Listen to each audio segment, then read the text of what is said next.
Tapping in. Are we live? This is the most difficult part of the show, man. This is the most difficult part of the show whenever we have to come in here and report on tragedies of this sort. It was not even last week. Even last week, we came here and we spoke about the mass shootings that had happened in Buffalo, New York. And less than a week later, here we are back again discussing the terrible school shooting that happened in Texas at the Robb Elementary School that saw the life of 22 people. 22 people were lost. 19 children were amongst the dead. The last time that this happened the last thing to bring me to tears was George Floyd and was the Sandy Hook shooting, where they killed just a bunch of kids, man. So this right here is additionally is sad again, and it's unfortunate, and it's angering, and it's all these different emotions. Miles, you are in the U.S. right now. You are in the country. You're in Chicago, which is a place that's also going through its own gun control crisis. How does it feel when you see this happening in your country, bro?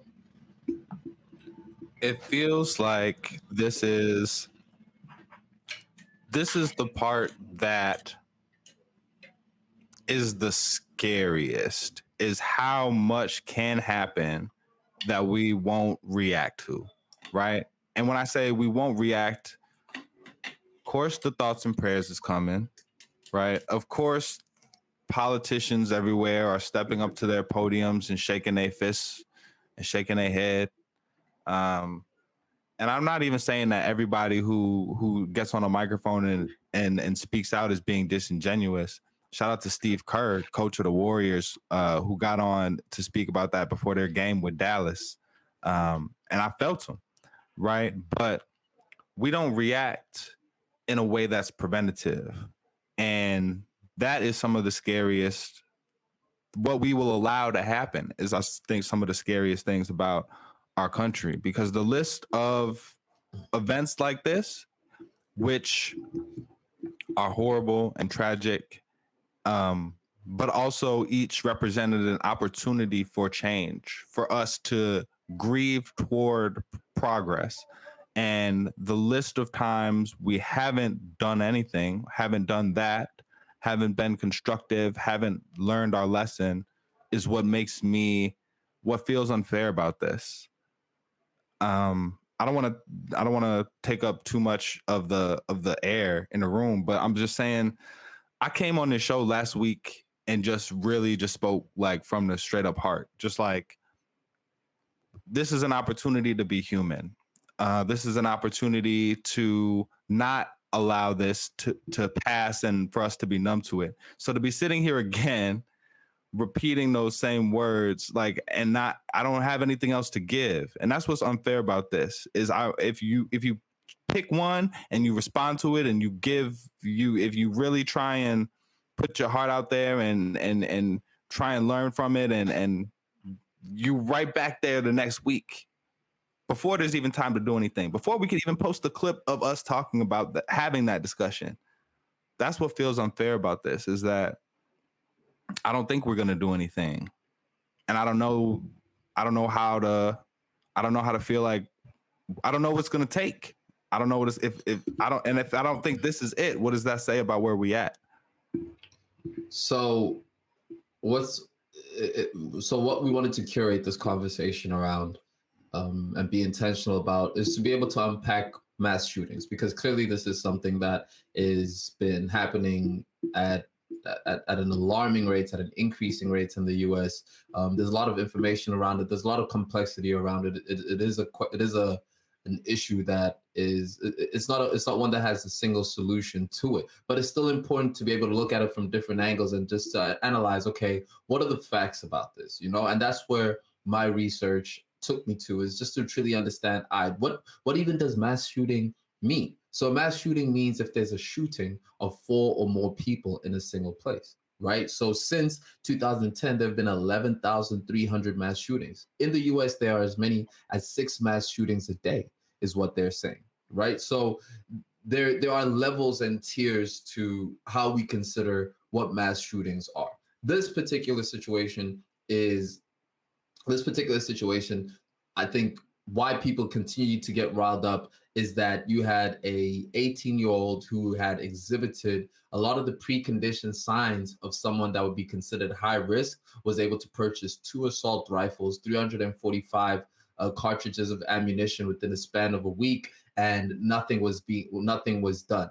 This is this is someone that exhibited some characteristics within their school, from the counselor, who had already been notified that he is an issue, and was shot his grandmother in the face, right? So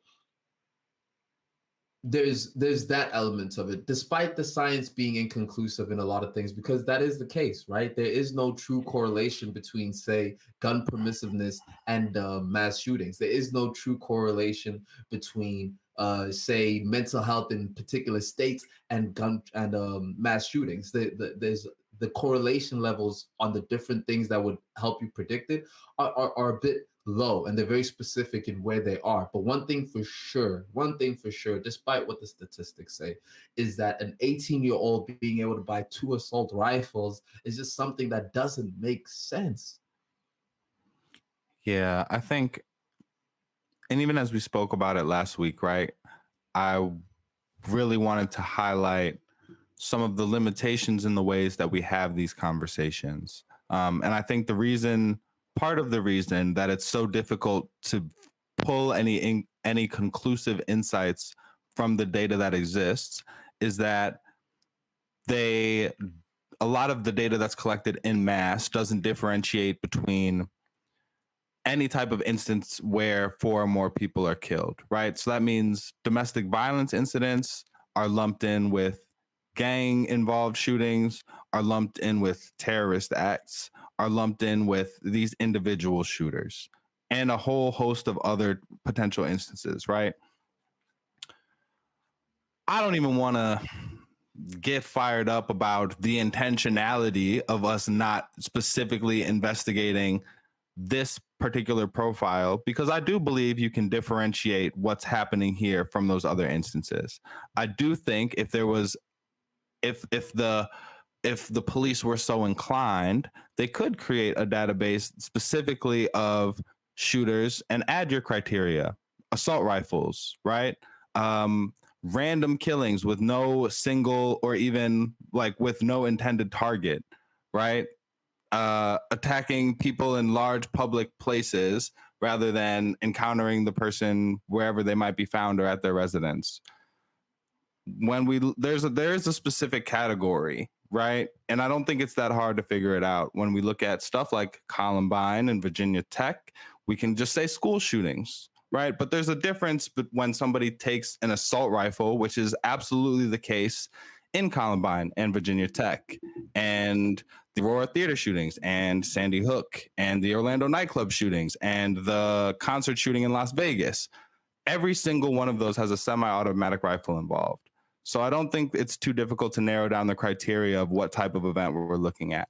And I think background checks is a very simple first step, that the resistance to even that measure of safety shows the hand of the NRA and the gun lobbyist. And I think it's that simple. How hard they're pushing back on even background checks shows, again, what we introduced this conversation with is a prioritization of profit over people. So on the background checks elements of it, what's being proposed is there needs to be extensive background checks. So if you see how the process of getting a gun in South Africa is quite a laborious and expensive task. You have about 6 months to 6 months to 8 month process. You need to go to a class for 2 weeks. You need to pay. You need to prove your shooting. You need to prove where you're going to put the gun safely. You need to get some people from your community to be able to vouch for you that you're allowed to be able to carry a gun. So there are a lot more steps that have been put into place so that even if you are thinking of doing something nefarious, at least you have the safety of time and background checks that can come into play. I think it's quite important to almost speak about the type of people that do these types of shootings. right? It's the type of people. It's quite careless to say it's white kids that are doing it, because this particular kid wasn't white. He was a Mexican child. He was a Latina child. So it's beyond just race. Although 52.3% of mass shooters are white, um, that does not necessarily, sorry, 64.3% of mass shooters are white, but that does not mean that the issue is greater than just the race itself. What is evident in all of these mass shooters is chronic frustration, and and loserness, bro. Like, all of these people feel like deep losers. It's true frustration, failure of commitment, externalization of blame. All of these people are what should consider losers in society. And um, the one thing we need to be looking out for, I guess, is young men who are losers, that are unable to, that are externalizing their blame. That's the biggest indicator. It's not what your mental health state is going to be. That's not a biggest indicator. Your race, it could be, but it's specifically men under 30 that have chronic frustration, externalized blame, and are considered conventionally as losers. That is who's doing the killing.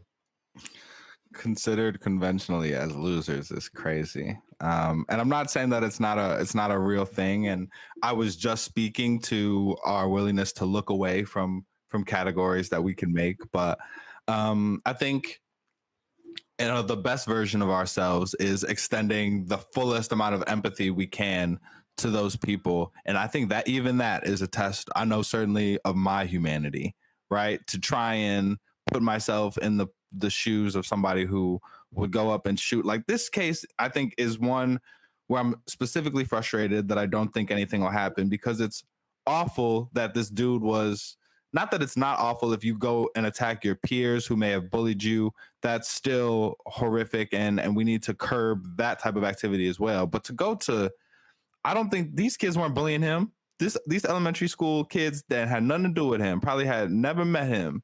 So there's an element of, and I appreciate what you said about the non-correlation with mental health, right? People who have mental health challenges are actually much less likely to harm anybody else than they are to harm themselves, right? So I don't think it's as simple as he was mentally ill. I think there's a specific set of circumstances that our society lays out that's exacerbated by the our patriarchal culture, which sets certain expectations on people, the way that we use social media, and the disconnect between all the things that you see and all the things that you have and all the things that you think you see that others have that they don't. This whole culture of comparison. I think there are a lot of things that compound and put pressures on people to that, and it warps their brain and it desensitizes them to violence. I think all of these things are elements, but it's really hard for me to figure out what the right approach is when there are lots of kids that go through that and never harm anybody, right? Yeah, it's unfortunate. So how do we figure out what is the point of intervention, right? How do we be preventative without punishing people for their thoughts? But also, how do we, I think a very simple step is to limit access to weapons that can make those thoughts, if carried out, so devastating, right? And so there are many layers to this conversation that often just get skipped over because it's one side of extremes trying to fight another side of extremes. But you brought up the laborious process that it takes to get a gun in South Africa, right? You have to get forms, you have to get registered, you have a waiting process, you have interviews, you have to get vouched for by your community members. In Texas, you don't need a permit to buy a handgun. You don't have to register, you don't have to get a license. Like, you just have to be 21. What I hate about the US, is that the complexity of what it would take to completely solve the issue is the excuse that the gun lobbyists will use in order to not approach the issue at all. Granted, we might not ever get to a place where we're all completely safe, especially in the US where there's a bunch of people with guns. We might not ever get to that place. But to say because we'll never get to that place, it doesn't make any sense to enforce any sort of preventive measures makes no sense. Makes no sense. If I'm a parent, bro, I have to now be like, all right, let's invest in getting security guards at school. Like I would have to invest in a private security guard for my child. Okay, but what? Who? Like he better be John GI Wick, Joe. son. He I better be want John John Wick Wick. but think about it. We're still hiring people into these positions, and as we saw with the 12 that pulled up to the Uvalde shooting, giving somebody a badge and a gun doesn't always make them a hero, right? But let's talk about that. Let's get deep into that, right? Because there's been a lot of criticism that has been coming on how the police had handled that situation. What I don't think is fair, is the fact that all of these police, a majority of these police have never been in a situation like this. And there were reports that they did go into the building and they got shot at first and then retreated and retreated back and then waited for backup, which took a long amount of time. And parents were there trying to be able to get in. It's like when we had that Astro World conversation. It's a situation that you cannot prepare yourself for unless you've been in it. And when you are in it, there's no perfect circumstance that you've trained for that allows you to react in a formulaic way. It's That's gonna be real, hectic. but then don't speak out of both sides of your mouth. Don't tell me on one hand that we need to exalt these people and lift them up because they are the ones that put their lives on the line. But when it's time to put their lives on the line, they back chilling, right? So we need to be realistic about what do the police do? What are they good at? What are they not capable of? And how much funding should they really get, right? If you're not going to handle that situation, if you're going to let it unfold, if you're not going to save lives, then okay, what is your job, right? And what position do you have in society? What authority do you have, right? And I'm not saying I have the answers, but I'm saying when I look at a situation with parents that want to save their kids and police that don't want to go into the building, but then on the flip side, we're talking about guns and saying that you need a gun to protect yourself. Well, it seems like one group of people has a lot of contradictions to deal with. But think about how difficult of a situation it is you're walking into, right? There's a shooting. How many shooters are there? How many shooters are there? Where are they shooting from? Is the shooter a child? Is it an old? There's so many different. There's so many factors. But if we're gonna set a group of people aside and say that they are trained to respond to this type of situation, and you as a citizen are obligated to put your trust in these people, then they better know how to handle that situation. I can look at them as a human and say it don't make you a shitty person to run from gunfire, but it make you a shitty cop. Yo, but this right here this is where saying defund the police doesn't make sense, because a lot of people are saying from on the side of good policing will say the people these guys bad cops is because police don't get enough training. There's not enough training that happens for police for them to be able to respond to these situations correctly. Oh, that's easy. We can get into the abolition conversation on that one. That's easy. Imagine if the cops' only responsibility was to respond to high crisis situations, which means no patrols, which means not pulling people over for your taillight being out. Imagine if their only task was responding to active situations where people have weapons that people like assault rifles and stuff like that, right? Imagine if they specialized in that. And we had another group of people that wasn't the police that, yes, took a bunch of the funding that the police are now receiving because police are sent to mental health challenge calls, right? Your family member is having a mental health challenge and crisis. Who do you call? You have to call the police. Even if you call the paramedics, they send in the police. So imagine if there was another group that was specifically funded to handle those types of situations without deadly force, and there was another group that was specifically funded to respond to active shooter situations, regardless of whether they were receiving gunfire or not. But neither of those two groups were also responsible for patrolling and policing and drug arrests and dealing with all of those types of criminalities. When I look at the police, I see 100 jobs that none of them are doing well. None of them are being done well because it's one person.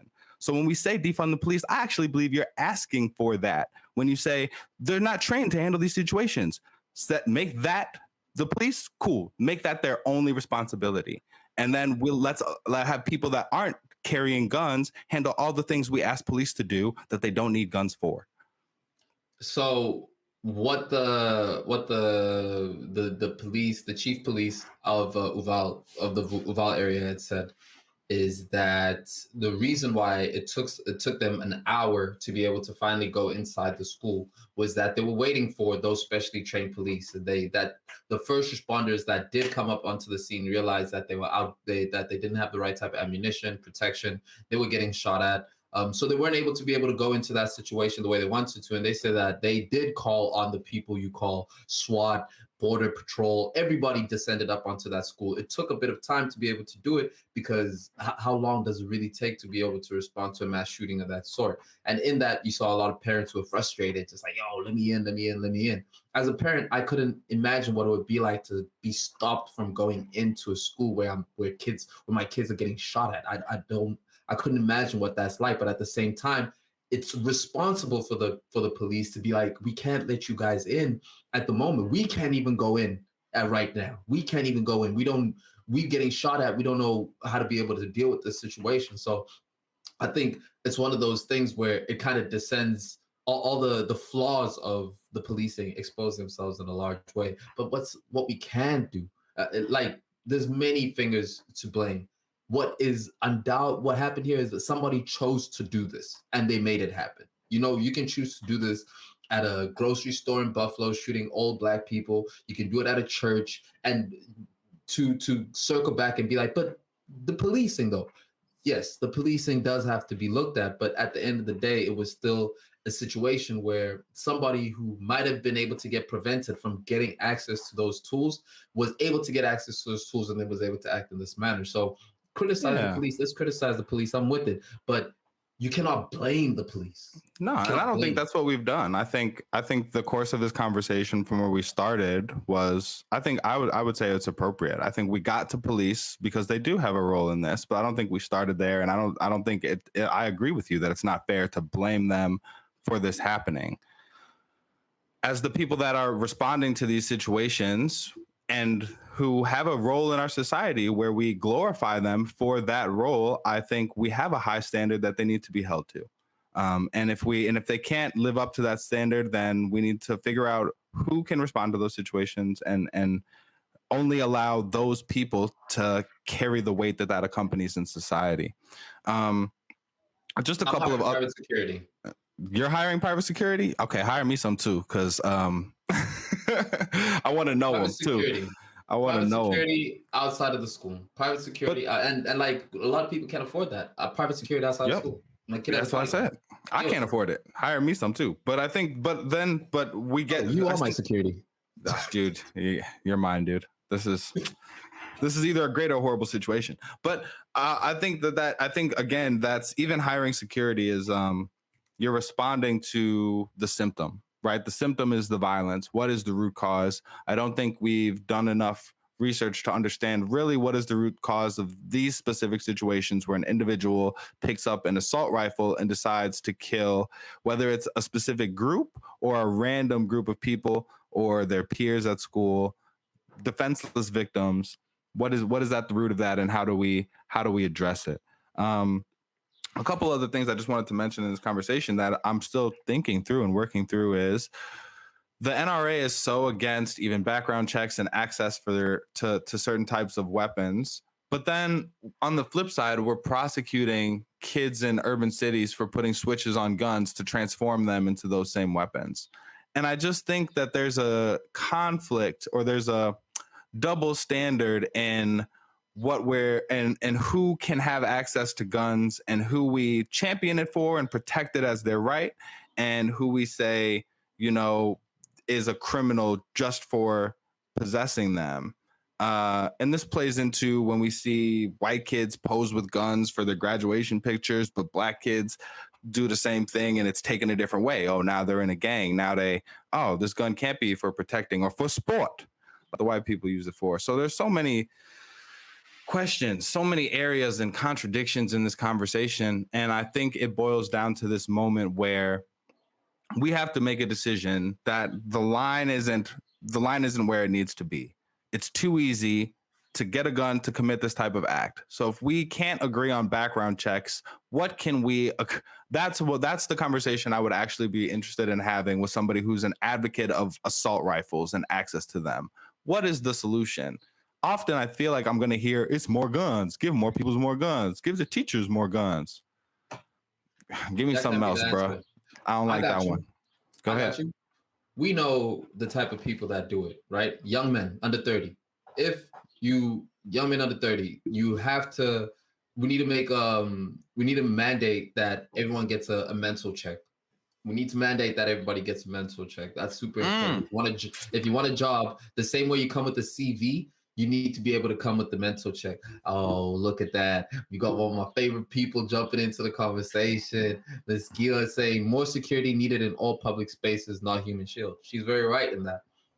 She's very right in that. And if the same way we can mandate that everybody that had a sickness that we didn't understand has to prove some form of validation that they've given a vaccine, and we can get everybody vaccines and spend trillions of dollars to do that. Let's empower all of the psychologists and therapists and whatever the case is. And if you want to get a job, if you want to get to graduate high school, if you want to go to university, whatever it is, you need to get an evaluation and make that free. Make that free. Yo, that's Bro, that yeah. I don't think I've ever even heard that, yo. Like mandatory like therapy evaluation. That's really interesting. And if you bring up a red flag, that means you cannot qualify to be able to get a gun under the circumstances. Because if they're not going to change how you get guns and you're going to be allowed to just walk in and do it, that's fine. But make sure that the people that are getting red flagged are, because we know the criterias of those people. We know the criterias of those people. You know what I mean? And even that I think would be big. It starts in high school, really, is where we're seeing this. It manifests itself in high school, and it rarely leaves the college area. So the people that do the mass shootings, like the Vegas shooting, who was done by an older gentleman, those are rare and far in between. Usually it's people under 30. So between high school and college, we should be doing rigorous mental health checks. And anybody that brings up a red flag, you disqualify for it. And if you do want to be able to utilize it, it has to be under very specific circumstances. Yeah, I think we would have to be very careful about making sure that those examinations measure what they're supposed to measure, and making sure that it limits things like access to a gun, but maybe not things like actually graduating from high school or college. But like, damn, that's brilliant, bro. That's brilliant. We gotta that's literally something that I want to research and read a book on now. You got a brain there, bro. You got a head on your shoulders. Hey, and shout out to Mrs. Gill. You see her in the comments. That's where I get this information and this brain from. That's definitely where I get it from. Yes. I think we've unpacked the situation, man. We've unpacked it. It's sad, bro. It's sad, and it plays on mental health. It plays on your mental health. Already we're paranoid. 1/3 of people in the US are afraid of mass shootings happening. 1/3 of people are afraid to go out because of that. Half of the people believe that it's going to happen in a place near them. It raises things. For me personally, it's one of those things that sparks up my anxiety when I think of the U.S. Because it is a country that I love, man. But we gotta get this under control, and unfortunately, it doesn't look like we will anytime soon. Big facts, man. It's there are certain conversations that we engage on this podcast that I think are too big to solve, too big to cover, and the whole hour even, you know what I mean? Like, so I appreciate you helping to talk through this with me. I actually feel a little bit better than I did at the start of this conversation.